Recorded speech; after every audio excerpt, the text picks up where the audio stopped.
शिशु का बहुत बहुत शुक्रिया। और बस मैं बहुत कुछ कहा जा चुका है और मैं इसमें ज़्यादा ऐड नहीं कर सकता।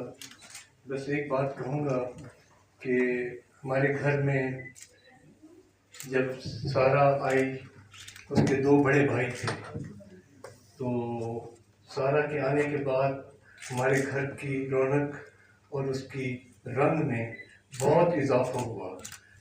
वो हर रोज़ मेरे दिल के अंदर घुसती गई और जैसे जैसे वो बड़ी होती गई, वो बहुत ही एक खुशबाश किस्म की बच्ची थी।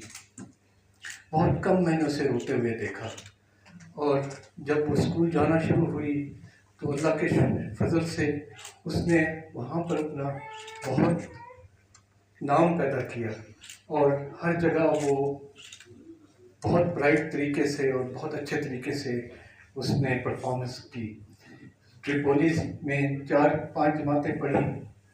उसके बाद वो बराबर में ही पिछली मार्केट में ISAS था स्कूल, उसमें आई। उसकी एक दोस्त अभी बैठी हुई है पीछे, हुमा।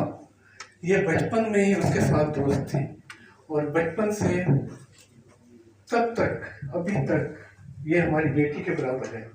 ये बराबर में साथ साथ रही और उन्होंने यहाँ से O लेवल किया, फिर वो कनाडा चले गए हम लोग 2000 में। वहाँ पर उसने आगे हाई स्कूल कंप्लीट किया और माशाल्लाह हाई स्कूल में वो प्रोविंस की, ओंटारियो प्रोविंस की चंद बच्चियों में से थी जिसको टॉप ट्यूशन स्कॉलरशिप मिला। और जब फिर उसने BA और MA यूनिवर्सिटी ऑफ वाटरलू से करा और फिर वो कुछ अर्सा काम किया ऑटवा में, मगर फिर छोड़ के पाकिस्तान आ गई क्योंकि उसकी अम्मी को पाकिस्तान ज़्यादा पसंद था।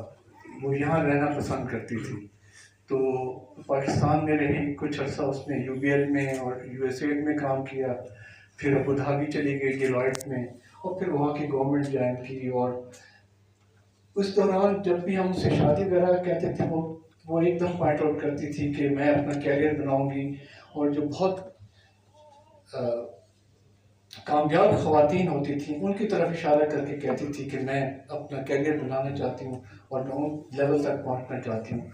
मगर हमें क्या पता था कि वो किस जाल में फंसेगी, वो किस दरिंदे के हाथ में आ जाएगी कि जिसने 10 हफ्ते की शादी, 10-11 हफ्ते की शादी के अंदर अंदर उससे शादी करके एकदम से उससे पैसे बटोरना शुरू किए और फिर उसको अपने घर में एक दिन इस दुनिया से